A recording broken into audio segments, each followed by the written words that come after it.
Hello and welcome tonight. President Muhammadu Buhari says his government will not spare treasury looters, says suspects to end up in court. The president to step up anti-terrorism war, says that federal government may have to ban wearing hijab if suicide bombings continue.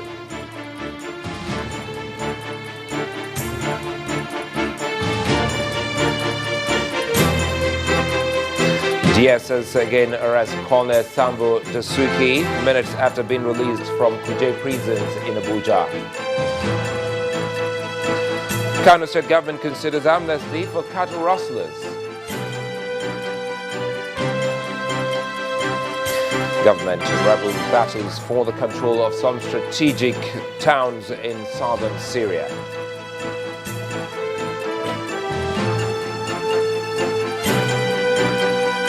And on business news tonight, President Muhammadu Buhari affirms presidency's plan to dialogue with the National Assembly over Treasury single account. On sports news tonight, Asian football chief advocates splitting FIFA into two separate entities as part of radical reforms.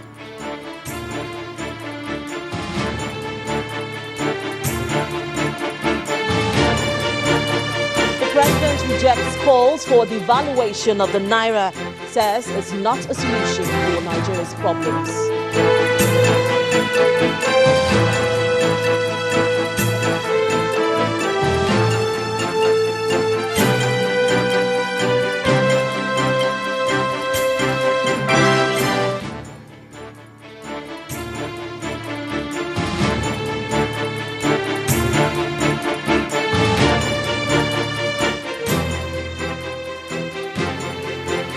M. Sulaiman Alede, the former National Security Advisor, Colonel Sambo Dasuki, has been rearrested by officers of the Department of State Services, the DSS, shortly after he was released on bail today from Kuje prisons in the Federal Capital Territory. This was confirmed by his lawyer, Mr. Ahmed Raji, who told Channels Television that no reason was given by the security agents for the rearrest of Colonel Dasuki. The former NSA is standing trial before different courts in Abuja over alleged criminal diversion of $2.1 billion meant for the purchase of arms as well as money laundering. He was granted bail first by a federal high court on personal recognition and later by an Abuja high court in a sum of 250 million naira.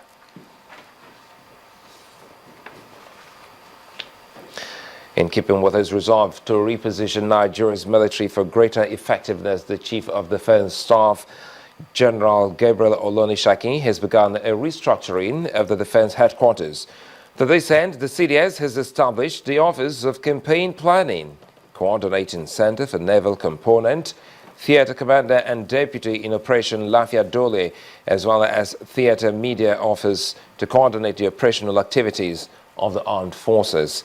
According to a statement by the Acting Director, Defense Information, Brigadier General Rabi Abu Bakr, the Theater Media Office will interface with the media and general public in the Northeast.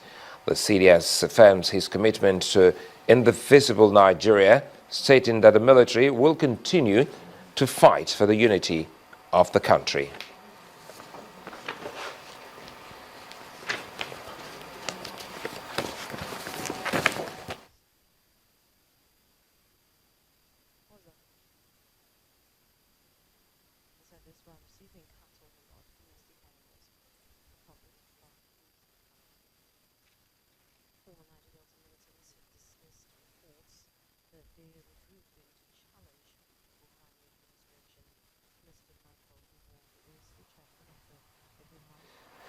The president today hosted his first media chat since becoming commander-in-chief.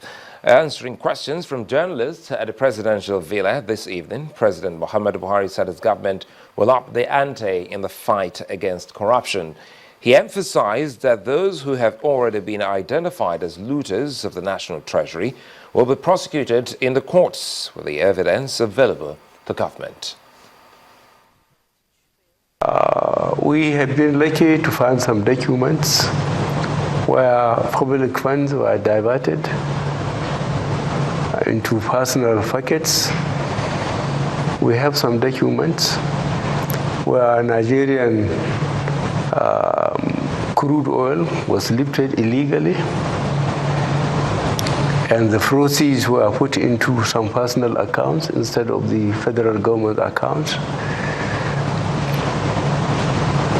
And of course, we have started going to court. As we get evidence, written evidence, we are taking those people to court. And for whatever is in the court, we cannot comment until we see what they do with the documents we have presented and how the Nigerian Ministry of Justice under the Attorney General and the Minister of Justice taking our constitution into account, see how we can get out of it. But there are terrible cases of corruption, and we can only appeal to Nigerians to be patient. Eventually, the persons have to find themselves in court. And under whatever circumstances, we cannot prejudge what the court will do. But the document we are going to submit and how the government will react to it through the Ministry of Justice is what we have to develop the patience to do. Because once we go to court, then we should keep our mouths shut. Nothing wrong. I believe in raising issues, but then we cannot determine issues while they are still in court.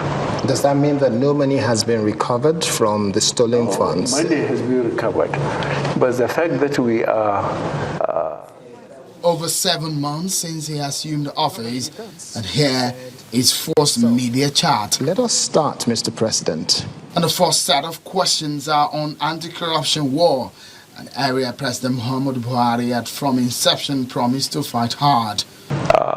We have been lucky to find some documents where public funds were diverted into personal pockets. We have some documents where Nigerian